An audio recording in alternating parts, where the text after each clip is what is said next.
ऋण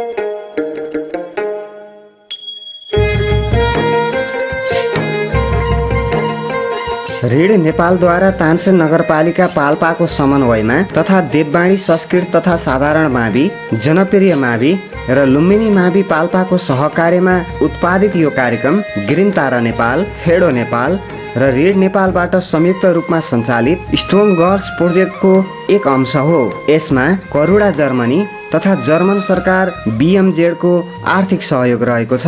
कोभिड-19 को कारणबाट घरमै रहेका बालबालिकाहरूको पठन पाठनमा सहजता ल्याउने उद्देश्यले यो हेर्दै सिक्दै कार्यक्रम तयार गरिएको हो।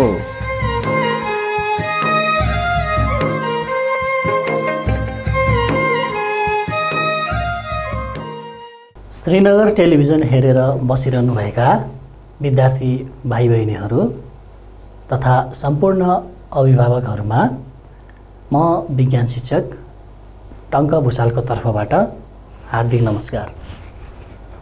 विद्यार्थी भाइ बहिनीहरू, विश्वभरि फैलिरहेको कोरोना भाइरसको महामारी कोभिड-19 ले गर्दा धेरै नै ज्यान गइसकेको छ। त्यसैले गर्दा यसबाट बच्नको लागि विद्यार्थी भाइ बहिनीहरू, मैले त 20 सेकेन्ड साबुन पानीले मिची मिची हात धोएर आइसकेको छु। आशा छ विद्यार्थी भाइ बहिनीहरू पनि साबुन पानीले मिची मिची हात धोएर आइसक्नु भएको छ। विद्यार्थी भाइ बहिनीहरू, हामीले अघिल्लो कक्षामा कक्षा 6, 7, 8 को मिश्रण भन्ने पाठ पढेका थियौँ।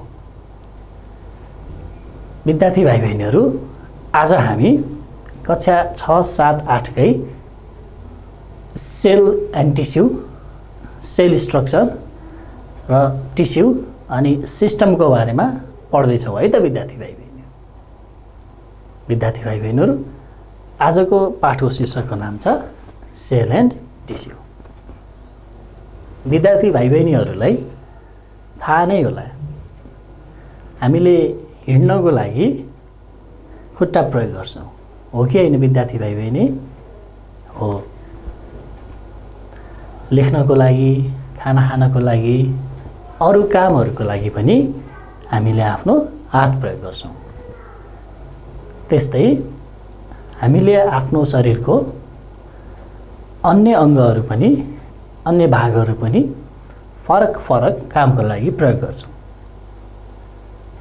विद्यार्थी भाइ बहिनीहरू, यी सबै हात खुट्टा जसलाई हामी अङ्ग भनेर भन्छौँ, यिनीहरू सबैभन्दा सानो सेल अथवा कोषबाट बनेका हुन्छन्।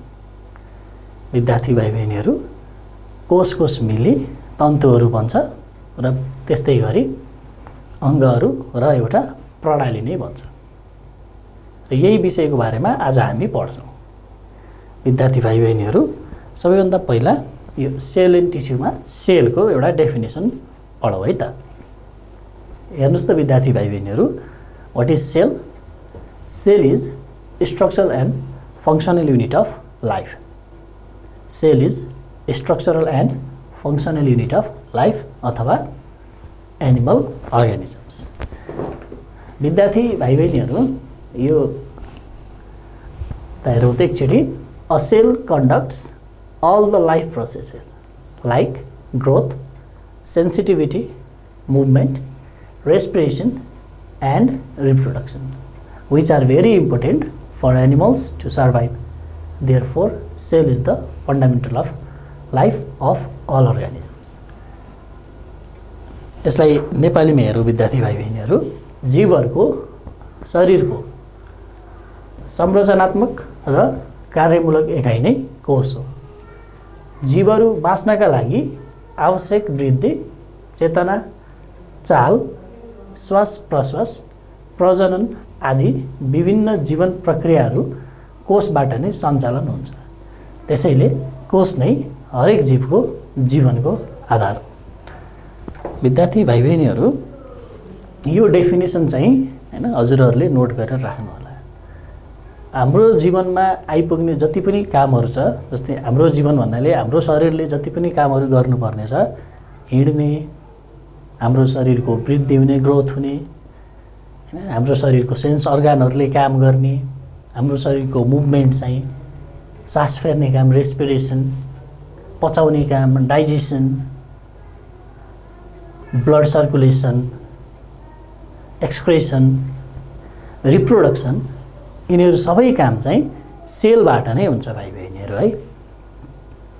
र त्यसैले गर्दा हामी सेललाई के भन्छौँ भन्दा foundation of life of all the organisms.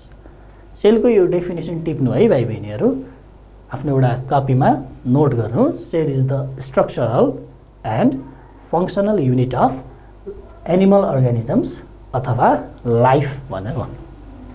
त्यसै गरी यो सेललाई चाहिँ किन चाहिँ फाउन्डेसन अफ लाइफ भनेर भनिन्छ त, हैन, कोष चाहिँ किन चाहिँ जीवनको आधार हो त, जीवको जीवनको आधार हो भन्दाखेरि जीवहरू बाँच्नका लागि आवश्यक वृद्धि, चेतना, चाल, श्वास प्रश्वास, प्रजनन आदि जति पनि जीवनका प्रक्रियाहरू छन्, यसबाहेक पाचन प्रणाली, पचाउने काम भन्छ, हामीले श्वास प्रश्वास, सास फेर्ने काम, यो सबै चाहिँ कोषबाट नै सञ्चालन हुन्छ। त्यसैले गर्दा हामीले कोषलाई जीवको जीवनको आधार हो भनेर भनिन्छ है भाइ बहिनीहरू। यो कुरा चाहिँ राम्ररी नोट गर्नु र राम्ररी लेख्नु। अब मैले विद्यार्थी भाइ बहिनीहरूलाई हामी दुई प्रकारको सेलहरूको बारेमा पढ्छौँ। एउटा त हुन्छ एनिमल सेल, अर्को हुन्छ प्लान्ट सेल। विद्यार्थी भाइ बहिनीहरू यो चित्र हेरौँ त एकचोटि सबैले राम्ररी यो चित्रलाई हेरौँ। यहाँ cross section of an animal cell भनेर भनेको छ। यो एनिमल सेलको एउटा सामान्य चित्र देखाएको छ विद्यार्थी भाइ बहिनीहरू। यो चित्रमा हामीले किताबमा हेऱ्यौँ भने अरू चित्रहरू पनि हुनसक्छ, नामहरू केही फरक पर्न सक्छ, चित्रको हेर्दाखेरि चित्र फरक पर्न सक्छ, तर यसको मोडल चाहिँ यही हुन्छ है विद्यार्थी भाइ बहिनीहरू। हेरौँ त, हामीले एउटा एनिमल सेल, जनावर सेल, जनावर जीव कोषको बारेमा एउटा यो क्रस सेक्सन लिएका छौँ, हैन, एउटा चित्र बनाएका छौँ। यसलाई हेरौँ त, यो बाहिरको निलो भाग छ, यो घेरेको भाग विद्यार्थी भाइ बहिनीहरू, यो निलो घेरेको भागलाई हामी सेल मेम्ब्रेन भनेर भन्छौँ। नेपालीमा यसलाई कोष झिल्ली भनेर भन्छ है विद्यार्थी भाइ बहिनी।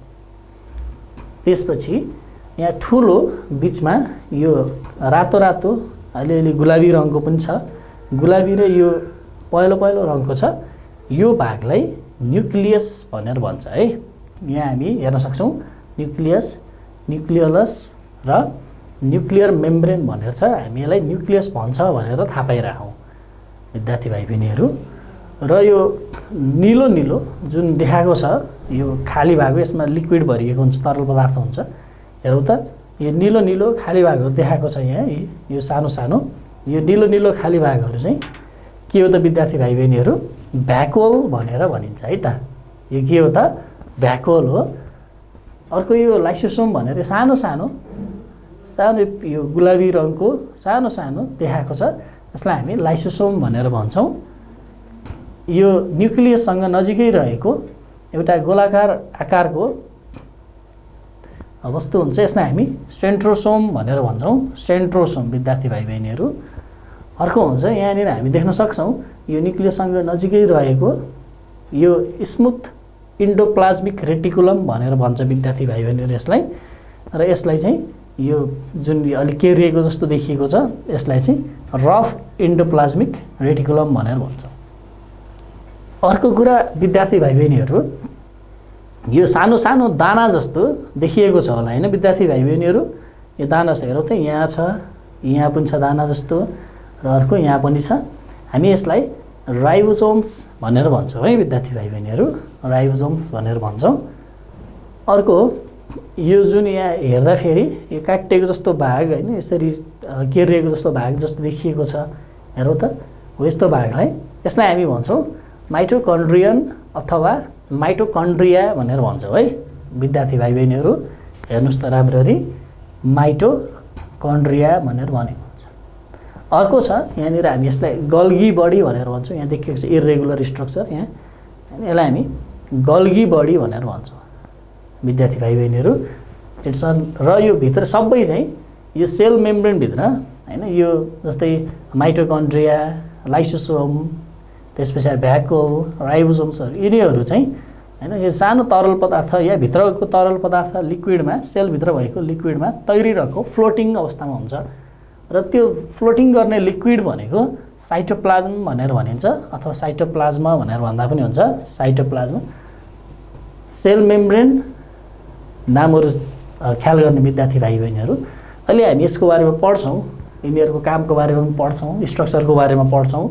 Sale membrane, lysosome, nucleus, vacuole, mitochondria, Golgi body, ribosomes, smooth endoplasmic reticulum, यो ER लेखेको छ, यो चाहिँ इन्डोप्लाज्मिक रेटिकुलम हो विद्यार्थी भाइ बहिनीहरू। रफ इन्डोप्लाज्मिक रेटिकुलम, साइटोप्लाज्म र सेन्ट्रोसोम भन्ने यो चाहिँ एउटा एनिमल सेलको स्ट्रक्चर भयो, क्रस सेक्सन स्ट्रक्चर भयो। यसलाई विद्यार्थी भाइ बहिनीहरू हजुरहरूले घर राम्ररी यो चित्र हेरिराख्नुहोस् र यो चित्र चाहिँ राम्ररी प्र्याक्टिस गर्नु होला है त, हजुरहरूले बनाएर प्र्याक्टिस गर्नु होला। र म अर्को कक्षामा अर्को हप्ता आउँदा चाहिँ यसको बारेमा राम्ररी कसरी चाहिँ चित्र बनाउने भनेर सिकाउला है त विद्यार्थी भाइ बहिनीहरू। अर्को हेरौँ त विद्यार्थी भाइ बहिनीहरू, यो प्लान्ट सेलको बारेमा चाहिँ एउटा प्लान्ट सेल लिएको छु मैले यहाँ। यो प्लान्ट सेलको फरक के छ भन्दा जस्तै हामी उता यो सेल मेम्ब्रेन भन्ने चाहिँ सबभन्दा बाहिर लेयर हुन्थ्यो के अरे, तर विद्यार्थी भाइ बहिनीहरू प्लान्ट सेलमा चाहिँ यो सेल वाल भन्ने सेल मेम्ब्रेनको बाहिरपट्टि हुन्छ है त, बुझ्नुभयो? यो सेल वाल भन्ने सेल मेम्ब्रेनको बाहिरपट्टि हुन्छ। यहाँ देख्न सक्छौँ चित्रमा हामी यो बाहिरको जुन मोटो मोटो स्ट्रक्चर छ देखिएको छ, हरियो भाग यहाँ हरियो छ, सधैँ हरियो हुन्छ भन्न सकिँदैन। यहाँ जुन यो बाहिरको मोटो मोटो भाग छ यो सेल वाल हो। सेल वाल भित्रैकैलाई सेल मेम्ब्रेन भनेर भनिन्छ है विद्यार्थी भाइ बहिनीहरू। त्यस्तै चाहिँ उता हामी साना साना भ्याकुलहरू देख्थ्यौँ, यहाँ चाहिँ एउटा ठुलो भ्याकुल हुन्छ जसलाई सेन्ट्रल भ्याकुल अथवा नर्मल्ली भ्याकुल मात्र भन्दा पनि हुन्छ। हेरौँ त भाइ बहिनीहरू, सेन्ट्रल भ्याकुल अथवा भ्याकुल भन्दा पनि हुन्छ। त्यसै गरी यसमा पनि माइटोकन्ड्रिया हुन्छ, यसमा पनि साइटोप्लाज्म हुन्छ, राइबोसोम्स प्लान्ट सेलमा पनि हुन्छ विद्यार्थी भाइ बहिनीहरू। रफ इन्डोप्लाज्मिक रेटिकुलम हेरौँ त, यहाँ रफ इन्डोप्लाज्मिक रेटिकुलम यो हो र यो चाहिँ स्मुथ इन्डोप्लाज्मिक रेटिकुलम हो। त्यस्तै गरी यो जुन हामी एउटा यो स्ट्रक्चर छ यसलाई हामी गल्गी बडी भनेर भन्छौँ र यो प्लान्टमा हुने तर एनिमल सेलमा नहुने विद्यार्थी भाइ बहिनीहरू यो क्लोरोप्लास्ट भनेर भनिन्छ। CHLOROPLAST क्लोरोप्लास्ट भनेर भनिन्छ। यसको फङ्सनको बारेमा पनि हामी पढ्छौँ, जस्तै प्लान्टलाई कलर प्रोभाइड गर्ने हैन। त्यसपछि न्युक्लियस भन्ने यसमा पनि न्युक्लियस हुन्छ विद्यार्थी भाइ बहिनीहरू है त। विद्यार्थी भाइ बहिनीहरू यो भयो एउटा टिपिकल प्लान्ट सेलको स्ट्रक्चर। विद्यार्थी भाइ बहिनीहरू यो एनिमल सेल र प्लान्ट सेलको सामान्य चित्र फिगरपछि हामी यसको सबै पार्टहरूको बारेमा प्लान्टको सेलको पार्टहरूको बारेमा पनि पढ्छौँ अबको उसमा। त्यसैले गर्दा यो दुईटा फिगर चाहिँ विद्यार्थी भाइ बहिनीहरूले राम्ररी आफैले घर बनाएर राम्ररी प्र्याक्टिस गर्नु पर्यो। हामी अहिले प्लान्ट सेल र एनिमल सेलको बारेमा डिफ्रेन्स पनि पढ्छौँ। विद्यार्थी भाइ बहिनीहरू यो प्लान्ट सेल पछि हामी सेल मेम्ब्रेनको बारेमा पढ्छौँ है त। हेरौँ त, अब यो प्लान्ट सेलको पार्टहरूको बारेमा हामी पढ्न गइरहेका छौँ। त्यसमा यो सेल मेम्ब्रेन भनेको सेल मेम्ब्रेन अथवा हामी यसलाई नेपालीमा कोष झिल्ली पनि भन्छौँ है। सेल मेम्ब्रेन अथवा कोष झिल्ली भनेर पनि भनिन्छ, कोष झिल्ली अथवा सेल मेम्ब्रेन। हेरौँ त, the outer part of cell of animals is covered with thin membrane, this is called cell membrane. यो जनावरहरूको बाहिरको पार्ट चाहिँ आउटर पार्ट चाहिँ हैन एउटा पातलो झिल्लीले ढाकिएको हुन्छ जसलाई हामी सेल मेम्ब्रेन भनेर भन्छौँ। जनावरहरूकै विद्यार्थी भाइ बहिनीहरू, प्लान्टको होइन, वनस्पतिको होइन। प्लान्टको बाहिर सेल वाल भन्ने हुन्छ, यो चाहिँ सेल मेम्ब्रेन भन्दा बाक्लो हुन्छ। Outer part of cell of animals is covered with thin membrane, this is called cell membrane. अहिलेको फिगरमा मैले भनेको थिएँ विद्यार्थी भाइ बहिनीहरूलाई सेल मेम्ब्रेन भनेर। यो एनिमल सेलको सबैभन्दा बाहिरको भाग चाहिँ के हो त? Cell membrane. त्यस्तै गरी यो चाहिँ अब यसको क्यारेक्टरिस्टिक्सहरू यहाँ छ र यसको फङ्सन पनि छ। It is very thin and flexible, धेरै पातलो हुन्छ र फ्लेक्जिबल तन्किने खाले हुन्छ। It filters important particles and sends them in and out of the cell भनेर भनेको छ। यसको काम चाहिँ के भन्दा सेलभित्र र सेल बाहिर चाहिँ होइन चाहिएको पदार्थहरू सेलभित्र ल्याउने र नचाहिएको पदार्थलाई सेल बाहिर लाने काम चाहिँ गर्छ होइन, र फिल्टर गर्छ, इम्पोर्टेन्ट पार्टिकलहरूलाई फिल्टर गर्छ विद्यार्थी भाइ बहिनीहरू है।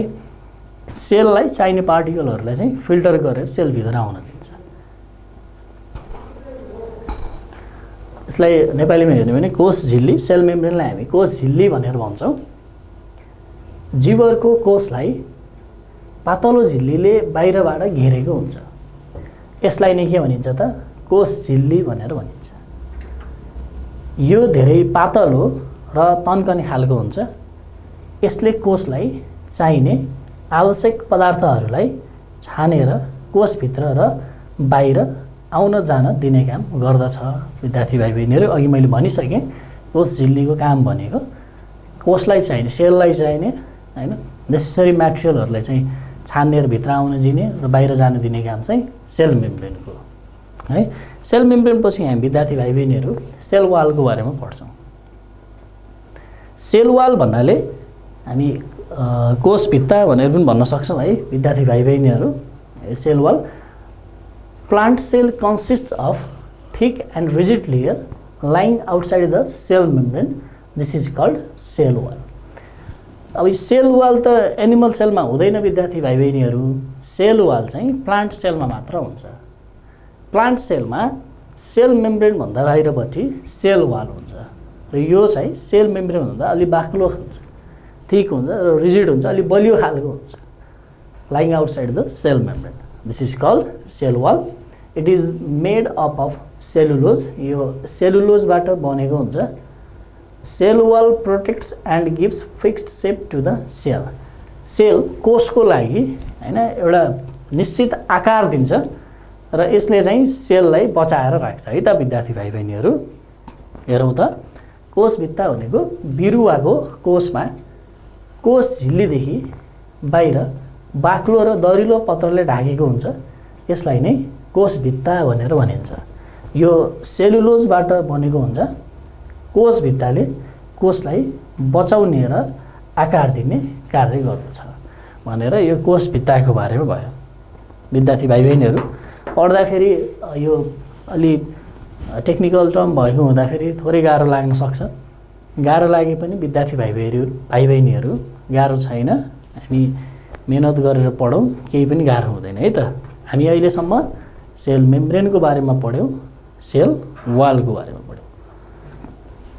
यसपछि अब हामी चाहिँ विद्यार्थी भाइ बहिनीहरू साइटोप्लाज्मको बारेमा पढ्न गइरहेका छौँ।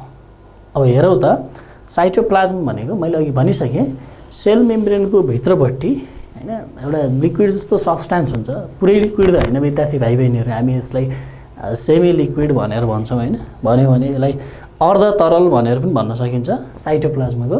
हेरौँ त cell membrane of animal cell contains of jelly like semi liquid substance which is called cytoplasm.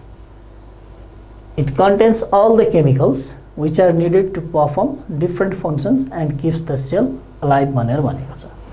Sale membrane चाहिँ सेलभित्र है एउटा सेमी लिक्विड स्ट्रक्चरमा बसेको हुन्छ अर्ध तरल अवस्थामा र यसले चाहिँ के गर्छ भन्दा त्यो प्लान्टमा भएका त्यो सेलमा भएका सबै केमिकलहरूलाई हैन काम गर्नको लागि उत्प्रेरित गर्छ र एउटा सेललाई चाहिँ जीवित बनाएर राख्ने काम चाहिँ साइटोप्लाज्मले गर्छ। जसरी हाम्रो शरीरमा हामी पानी खाएर चाहिँ हैन पानीले हाम्रो शरीरलाई रेगुलेट गर्ने काम गर्छ भने साइटोप्लाज्मको पनि त्यहाँ भएका सेल अर्गानेल्स भनेर भन्छौँ हामी सेलभित्र भएकालाई। त्यो सेल अर्गानेलहरूलाई रेगुलेट गर्ने र त्यसलाई चाहिँ सेललाई चाहिँ जीवित बनाएर राख्ने काम चाहिँ गर्छ, सेललाई बचाएर राख्ने काम गर्छ। जीवहरूको कोष झिल्लीभित्र जेली जस्तो अर्ध तरल पदार्थ रहेको हुन्छ जसलाई हामी साइटोप्लाज्म भनेर भन्छौँ। यहाँ कोषलाई जीवित रहन विभिन्न क्रियाकलापहरू सञ्चालन गर्न चाहिने सम्पूर्ण रासायनिक पदार्थहरू रहेका हुन्छन्। यसभित्र मैले अघि भनिसकेँ विद्यार्थी भाइ बहिनीहरू, जति पनि माइटोकन्ड्रिया अनि त्यसपछि आएर राइबोसोम्स, सेन्ट्रोसोमहरू सबै कुराहरू यो सबै चाहिँ सेल मेम्ब्रेनभित्र साइटोप्लाज्मामा नै फ्लोटिङ अवस्थामा तैरिरहेको अवस्थामा हुन्छ। यो भयो साइटोप्लाज्मको थोरै। त्यसपछि हामी न्युक्लियसको बारेमा पढ्छौँ है त। न्युक्लियस भनेको हाम्रो सेलको सबैभन्दा महत्त्वपूर्ण अङ्ग, एकदमै धेरै महत्त्वपूर्ण अङ्ग हो nucleus. Cytoplasm consist of one circular or oval shaped dark object which is called nucleus। अघि विद्यार्थी भाइ बहिनीहरूलाई मैले फिगरमा बताइसकेको छु न्युक्लियसको बारेमा है त। साइटोप्लाज्ममा एउटा सर्कुलर र हैन गोलाकार अथवा अण्डाकार चाहिँ एउटा डार्क अब्जेक्ट जस्तो हुन्छ, जसलाई हामी न्युक्लियस भनेर भन्छौँ। न्युक्लियसले सेलको डिफ्रेन्ट फङ्सनलाई कन्ट्रोल गर्छ। It controls different functions of the cell. It also helps in the transformation of heredity characters from parents to offspring भनेको छ है। यसले के गर्छ भन्दा यो चाहिँ एउटा गोलाकार तथा अण्डाकार सेपको हुन्छ के अरे। यसको सेलभित्र भएका धेरै फङ्सनहरूलाई चाहिँ यसले कन्ट्रोल गर्छ, धेरै कार्यहरूलाई यसले कन्ट्रोल गर्छ र एउटा जेनेरेसनदेखि अर्को जेनेरेसनसम्म हेरिडिटी क्यारेक्टर भन्छ, जसलाई वंशाणुगत गुण पनि भनेर भन्न सक्छौँ। हेरिडिटी क्यारेक्टरहरूलाई, त्यो हेरिडिटी क्यारेक्टरलाई चाहिँ ट्रान्सफर्म गर्ने काम गर्छ, ट्रान्सफर गर्ने काम गर्छ। भनेको प्यारेन्ट्स टु अफस्प्रिङ भन्नु र एउटा जेनेरेसनदेखि अर्को जेनेरेसनसम्म हेरिडिटी क्यारेक्टरलाई ट्रान्सफर्म गर्नको लागि यसले के गर्छ त विद्यार्थी भाइ बहिनीहरू मद्दत गर्छ भनेर भन्नु पऱ्यो है त। न्युक्लियस साइटोप्लाज्ममा एउटा गोलाकार वा अण्डाकार गाढा रङको वस्तु रहेको हुन्छ, त्यसलाई न्युक्लियस भनेर भनिन्छ। यसले कोषका विभिन्न क्रियाकलापहरूलाई नियन्त्रण गर्दछ र आमाबाबुको गुण छोराछोरीमा सार्ने काम पनि न्युक्लियसबाट नै हुन्छ। त्यही हो विद्यार्थी भाइ बहिनीहरू, एक जेनेरेसनदेखि अर्को जेनेरेसन भनेको आमाबाबुदेखि गुण चाहिँ छोराछोरीमा, जस्तै आमाबाबुको सबै गुण जस्ता जस्तै छोराछोरीमा सार्ने होइन कि आमाबाबुकै केही गुणहरू छोराछोरीमा सर्ने काम चाहिँ यो न्युक्लियसले गर्छ। त्यसपछि विद्यार्थी भाइ बहिनीहरू हामी भ्याकुलको बारेमा पढ्छौँ। Cytoplasm consist of some parts that look like empty sacs. हेर्दाखेरि अघि मैले भने विद्यार्थी भाइ बहिनीहरू खाली भाग जस्तो देखिन्छ, तर त्यो वास्तवमै खाली भाग हुँदैन। तिनीहरू चाहिँ केले भरिएका हुन्छन् त भन्दाखेरि in fact this parts are not empty sacs but are filled with transparent liquid substance. This parts are called भ्याकुल्स।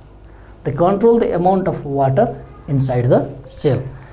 Vacuum भनेको वास्तवमा साइटोप्लाज्मभित्र केही हेर्दाखेरि हामी खाली भाग जस्तो देख्छौँ होइन, बोरा जस्तो खाली ठाउँ जस्तो देख्छौँ। त्यो खाली ठाउँ नि के हो त भ्याकुल हो।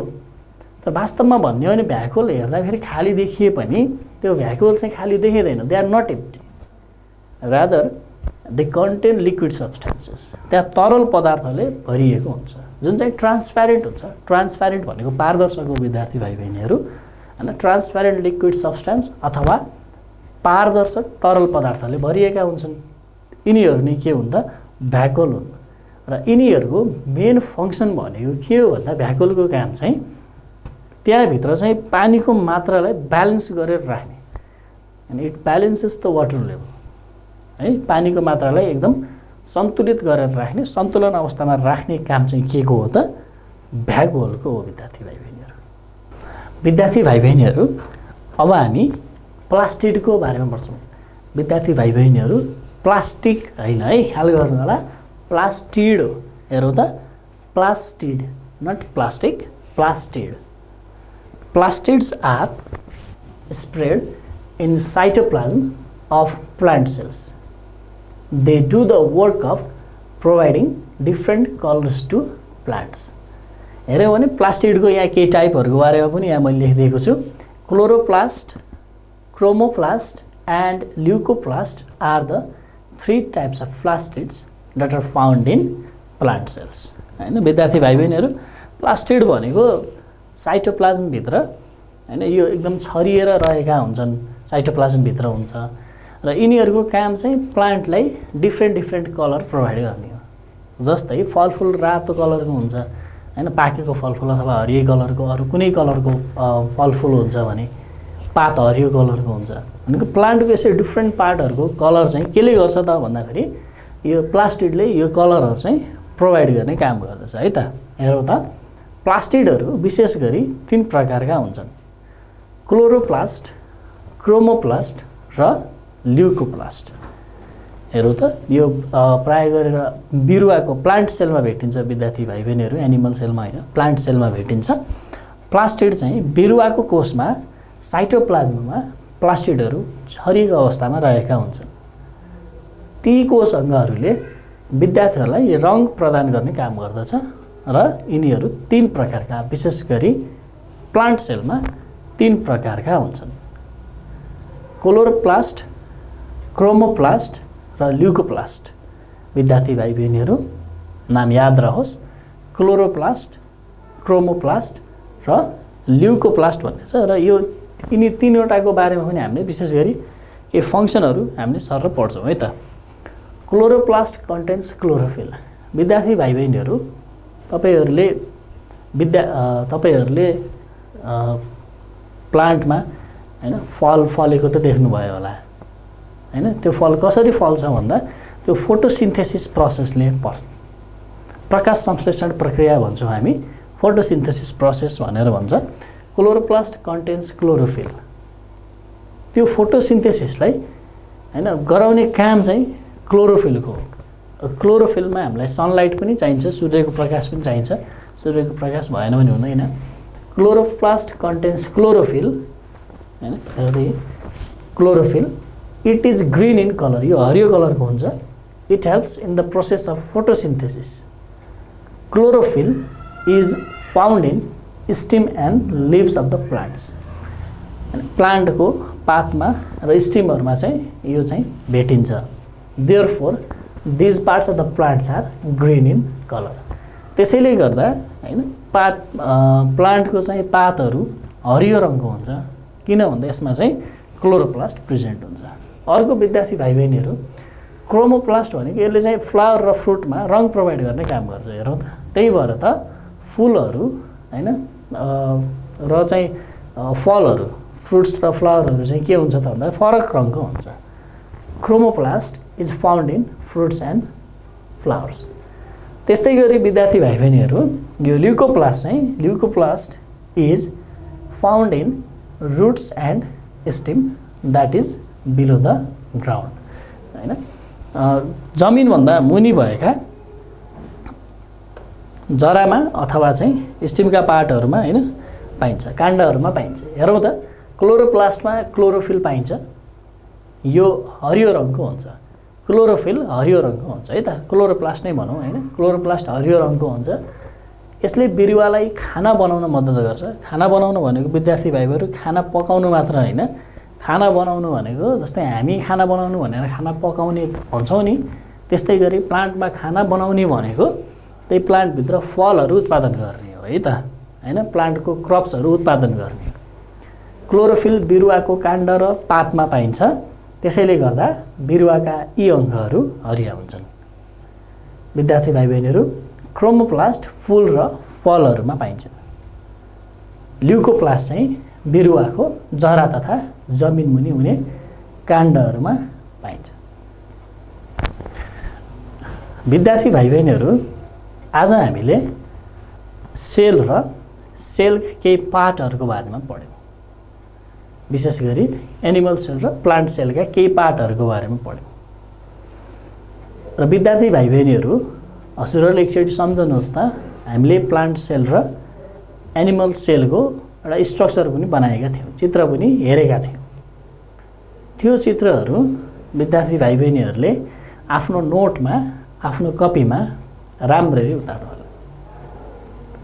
विद्यार्थी भाइ बहिनीहरू अबको कक्षामा आउँदा हामीले प्लान्टमा रहेका, प्लान्टको सेलमा अथवा एनिमल सेलमा रहेका अरू पार्टहरूको बारेमा पनि पढ्छौँ।